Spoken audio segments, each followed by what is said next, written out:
Hey, welcome to my Dirt Road Armory. And, sorry, I had to do that. Yeah, I've been bitten. Coda Boy, it's your fault. I have no idea what I'm getting into. You're no longer the biggest rookie reloader on the block. I take that title for the time being. And before we even get started, I mounted this to a plastic table. Terrible idea. I haven't even used it, and I know I can't use it here because it's not really stable enough, but whatever. So if you guys keep watching these other channels like mine and you want to know how much does it really cost, and I was curious because I had looked into this and I had thought about it, and I'm just a cheap guy in general. If I can save money and do something, I'll do it. But I knew that I'd watched enough about reloading to see that, well, you need that part and the other thing and the other thing. So it's not like you can just buy one of these and start making your own bullets. So I'll get to the spreadsheet and the breakdown of the cost of all the stuff that I've bought. Whew, it wasn't cheap.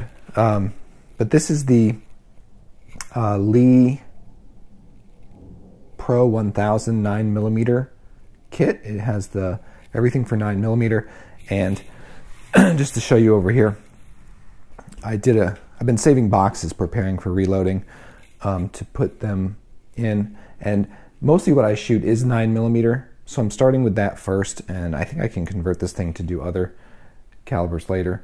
But anyway, to give you an idea of how this thing works, which I'm obviously not an expert with,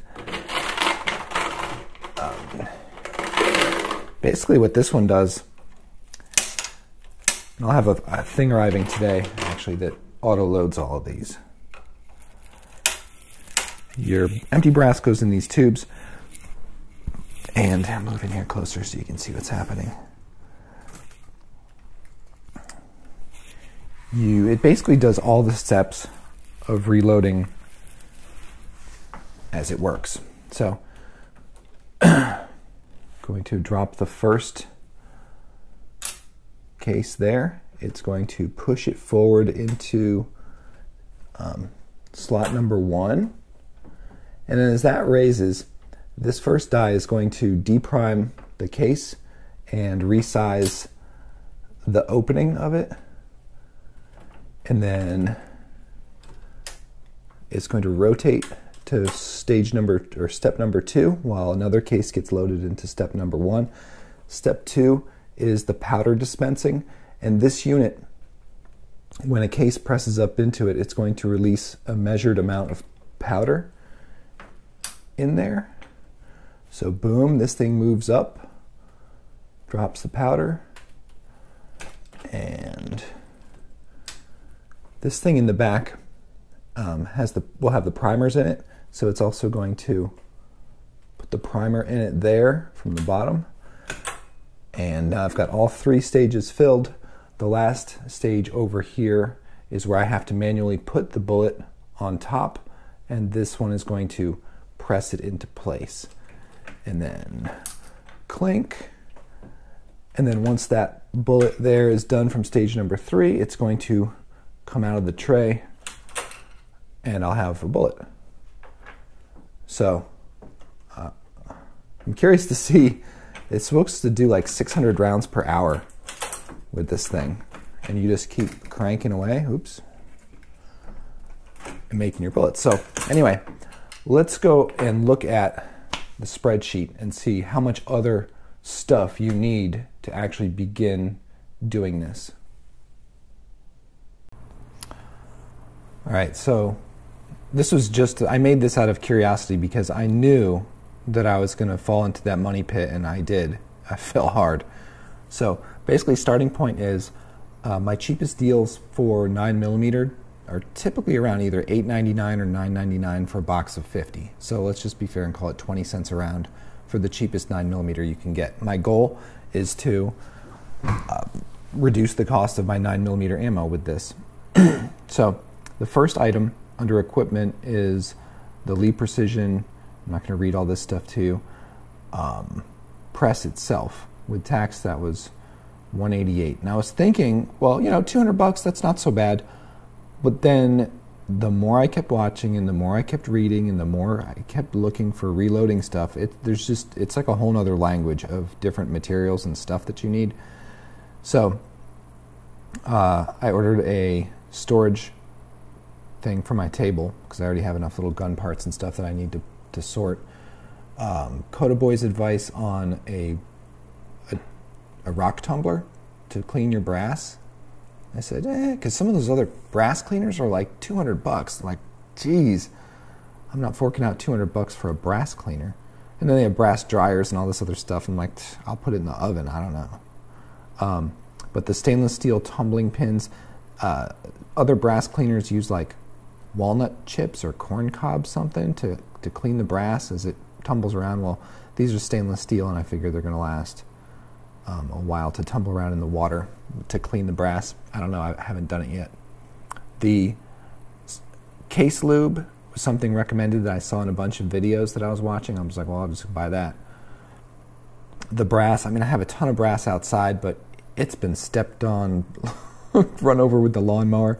I'm just not going to fool with a lot of that old dirty brass out there. So I just figured, what the heck, I'll just buy a bag of 500. And they have it on a variety of different websites out there. The bullets, I doubt I got a really good deal on. Those were from Midway, and I just wanted to shoot the cheapest 9mm bullets I could find.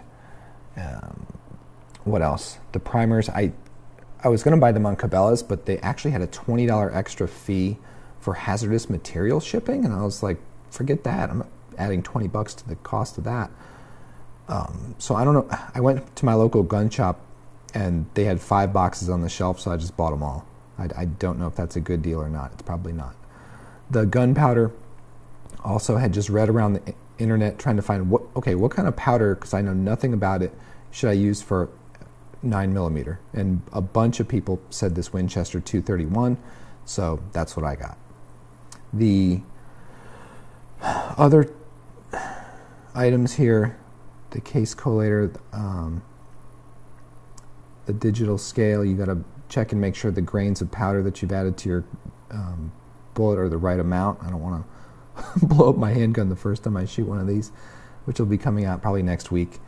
The bullet puller, I guess that's if you mess up and you like something went wrong and you have to take the bullets apart. I don't even know why, but it had like 5-star ratings, and everybody says this is a must-have for your reloading, so whatever.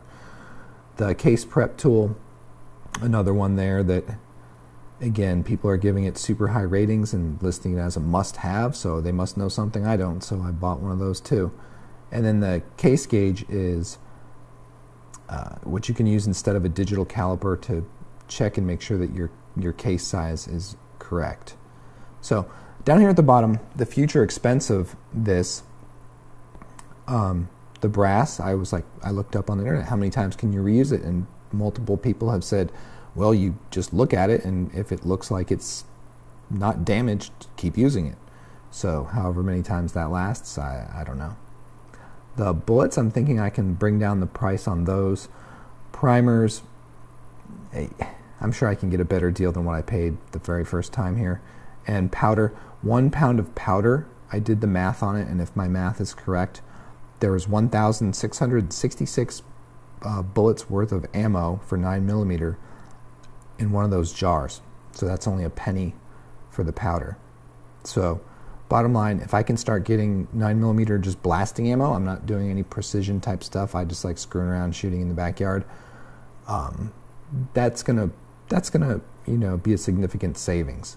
As far as how long it's gonna take for me to cover the cost of all this stuff, whatever. But as some people said, it's about learning, it's about loving the sport, and just progressing with firearms. It's like there's always something new to learn, and I'm enjoying this so far. So thank you guys for watching. I'll be posting some updates as far as how my experience with this is going, and I thank you for watching. Have a great day.